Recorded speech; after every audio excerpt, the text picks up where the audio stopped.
All right, music posse, let's put a pause on it here. Good morning, everyone. Welcome to this live stream episode of Real Living in Chicagoland. Let me add my co-host, Rick Batista, into the conversation. But before we do that, let's give him a nice round of applause to give him a rip-roaring welcome. Here we go. Hello, Rick. How are you?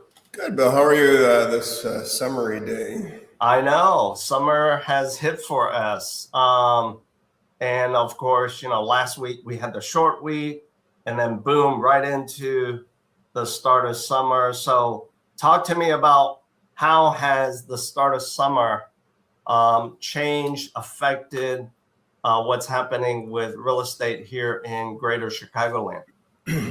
It's been just an interesting market overall. I mean, it's still, even though it feels like summer today, it's officially spring for a couple more weeks, and it's just been an interesting market. Activity, without a doubt. A lot of people on the move, but I would say it's been pretty steady overall. There's depending on the property, depending on the price point, we're still seeing multiple offers. Without a doubt, some selling for considerably higher than asking price, and I think that's by design because of the list price itself. Yeah. The one thing that always throws a monkey wrench into comps are cash buyers, because there's no appraisal, so those cash purchases just set the tone. Are you still seeing with the cash buyers? Are you still seeing that to be like 1 out of 3, or has that jumped up a little bit? No, I mean, I would say for the most part, it's still, when I'm looking at comps, and I do pay attention to the financing clause on there once it's closed. I don't know an exact statistic, but, from the comps that I see, it's still, for the most part, mortgage. Okay. Again, if you're looking at a retirement community investment, like strictly investment property, you're dealing with more cash buyers. Sure. But for the average property, I would say across Chicagoland, there's still mortgage contingencies going on. And so what you're telling me is a lot of activity, multiple offers. So that tells me big picture, it's still a seller's market, despite the fact that inventory is increasing coming onto the market, right? Yeah, there is more activity with the listings. It's the time of year. Number one, Chicago is always impacted by the weather. And the tulips pop up. People remember they got to sell or move, and and now school's letting out, so a lot of households, obviously with kids, are either getting ready to sell now that school's out. They can make their transition before they go on summer vacation, or they could just start making plans. They're not going to do it when they're planning graduations and all that stuff. So, yeah, it's, I think June is always a pivotal month because July and August are very much vacation months. Right. We can go on and on about that. Like when if you're a buyer, when should you be looking throughout the year? Right. And then when you're a seller, when are you gonna put your house on the market? But it's summer's always interesting in Chicago, but it's as a realtor, for the most part, historically, you gotta take advantage of the warmer months, because when we start to hibernate, the market slows down and stuff. So it's been steady, new listings. which obviously help. But still, the greatest thing that will impact a seller is their price, and that's in either direction. That's true. If they hit the market too high, it's just blood in the water, Yeah. and you're probably going to see longer days on market. Oh, Even if you're leaving wiggle room for negotiation purposes, it's not the greatest strategy. Yeah. So you probably have seen this infographic before of the persona profile of a home seller. This is from NAR, National Association of Realtors. Mm-hmm. Are you surprised, or are you surprised by this data, and do you feel that that's changed any within the past 2 years? Within the last 2 years, I would say it's probably been steady, just given the market that we've had. Okay. But yeah, no, that doesn't seem surprising. Many of the clients, I should say, that I'm working with or would fit into those categories. Okay, so they're young baby boomers selling, basically. Yeah. Yeah. What, you got like a third going into a bigger home, newer.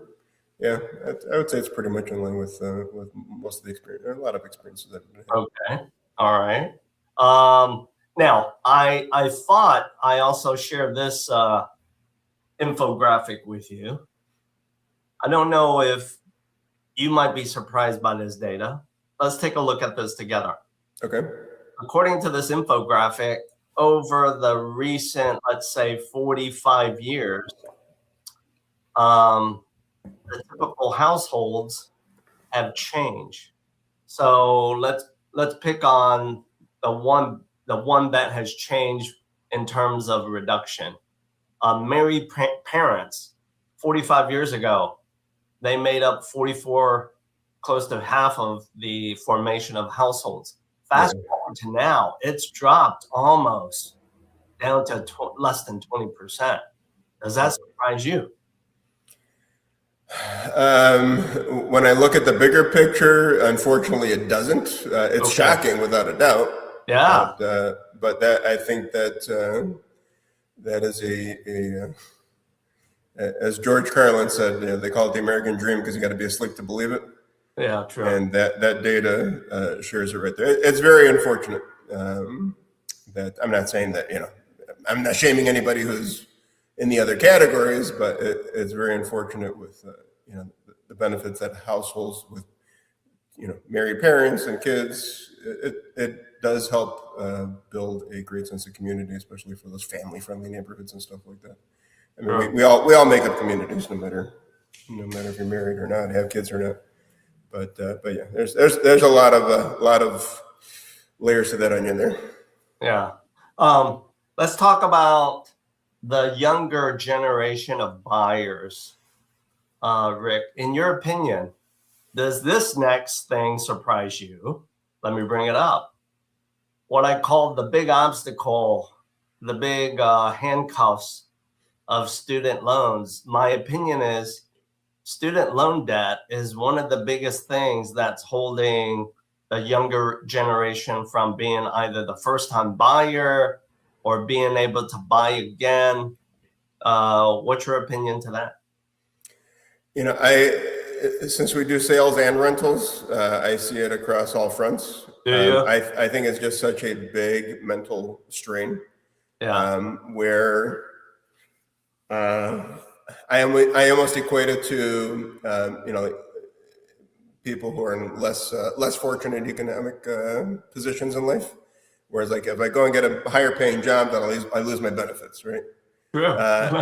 And you kind of get stuck in that cycle. And I'm sure you've dealt with buyers before who they know that if they get into this position, then they're going to have to start paying back their student loans. Right. And it's like, so do I stop growth in order to not pay, or do I work on my growth and move forward with the consequences? And it's just it's very unfortunate, but I definitely believe anybody with student loans should talk with, if they're thinking about home buying, even if they're not thinking about home buying, they should think about it and talk with a lender to see what it actually means. Again, even on the rental side, That's impacting people's credit scores. Some landlords put way too much weight, in my opinion, on credit scores. But that's something that's bringing credit scores down, are those who now have to pay back the student loans. Yeah. It's just another unfortunate thing when it comes to housing in general. Yeah. What I see right now is there's a shift, right? Maybe it's the general economy, industries making a shift, and therefore employment, right, changing as well right in front of us. And that is the younger people who have the skill of their hands are really the much more active, aggressive first-time buyers. Why? Because they chose not to, or someone whispered in their ear and said, you know what, this is a better path for you going forward, which is learn a trade, apply those skills, and start to earn income, as opposed to going to four-year college, university, big name, taking on the burden of student loan debt that might just kind of set you backward in time a little bit. Yeah, I believe for several reasons. Unfortunately, universities and colleges have become such a business. They have that you have a lot of highly educated individuals, and they can't get a job, right? I mean, how many people you talk to that the job market is awful? Things are starting to get better. They're starting to see interviews and stuff like that. Right. But it became such a profitable industry that like all these schools kind of lost sight of what they were actually there for. Yeah. And it's just putting profit before person. It's not the way to go, especially when you're trying to build communities and keep that what we've been told America is. It's slipping away very, very quickly. With that, trades have, people have looked down at trades for a long time. I know they did.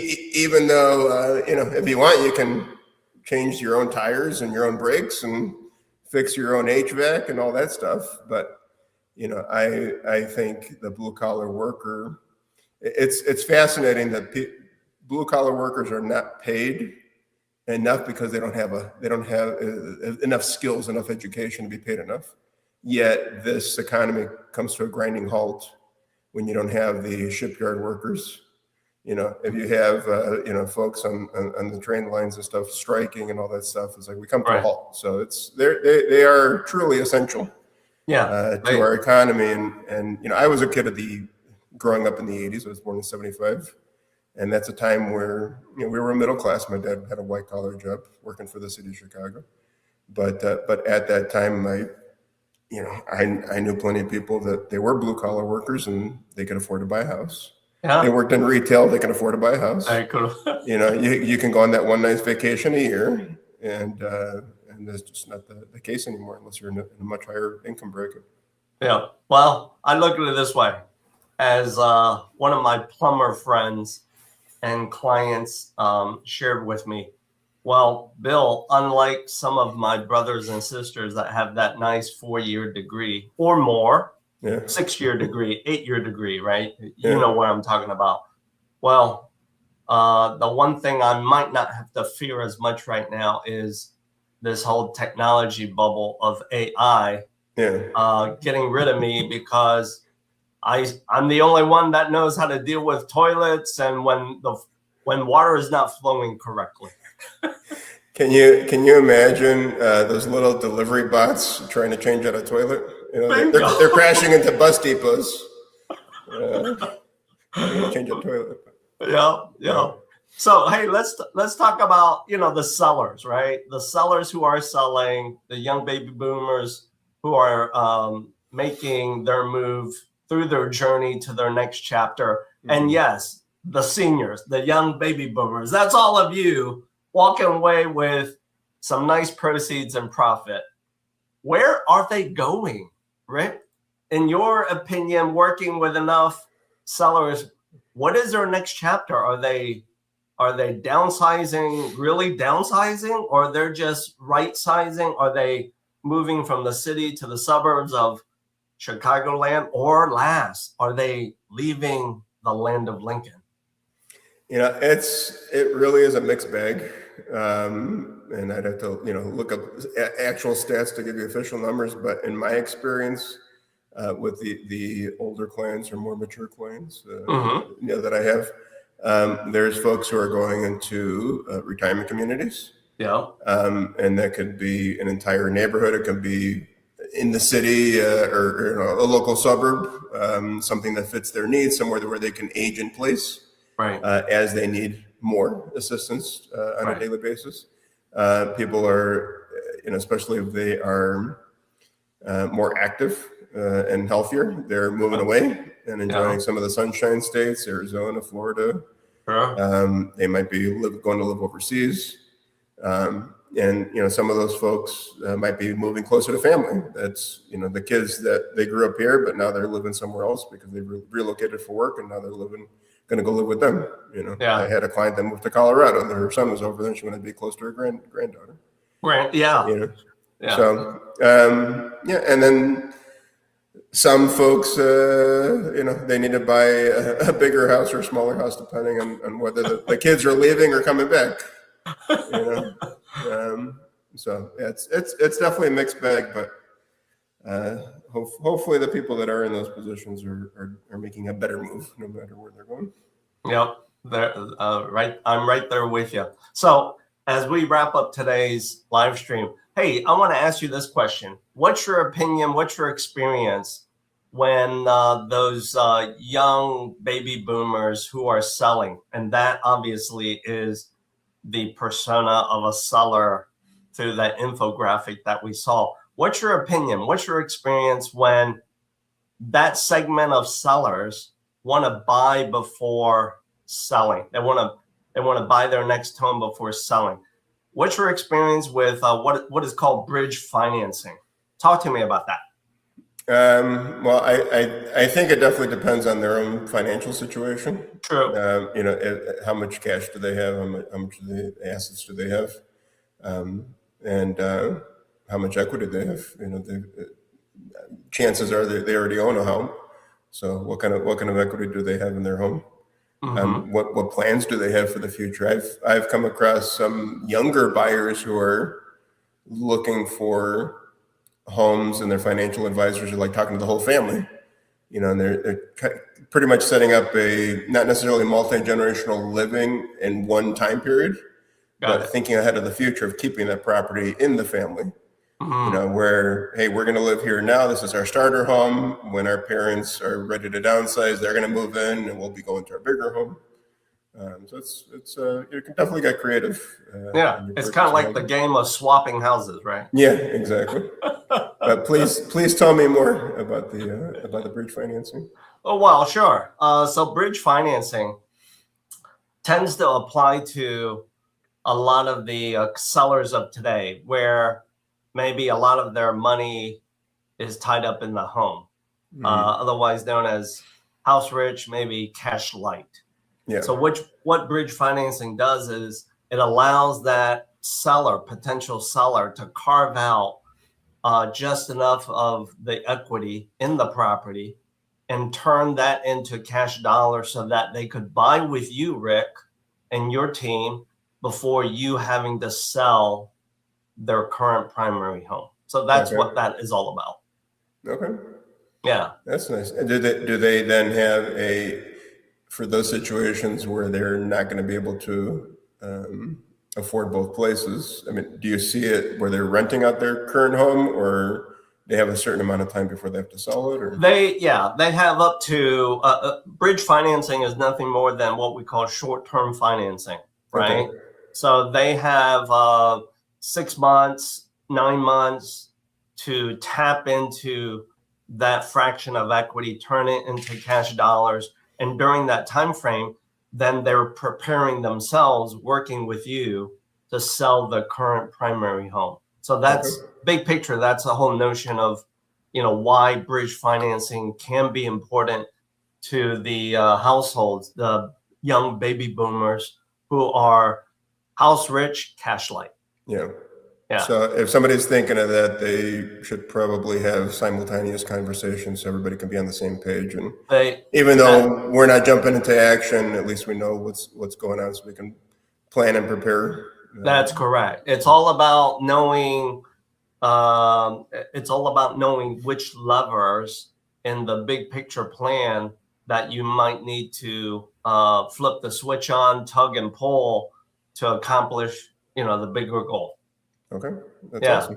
Because you and I both know selling a home, buying a home, it's a process. It's a journey for some. It goes very fast. It's very smooth, efficient. For others, not so much. And a large part of that depends on how complicated, how intertwined are their lives with their own financing within the household as well as outside. Yeah. Makes sense. So audience members, as we wrap up this first live stream summer edition of Real Living in Chicagoland, Rick and I want to thank you for joining us. Now, you might be thinking, I like what you guys are sharing. How can I start a conversation with each of you? All you have to do is simply scan the QR codes that you see here. The one next to Rick is for him. The one next to me is to start a conversation with me. Together, we'll be glad to help you through your journey, getting to your next steps. Whatever that might be, wherever that might be. So Music Posse, let's play us out of this episode. Rick, see you in the next one. Here we go.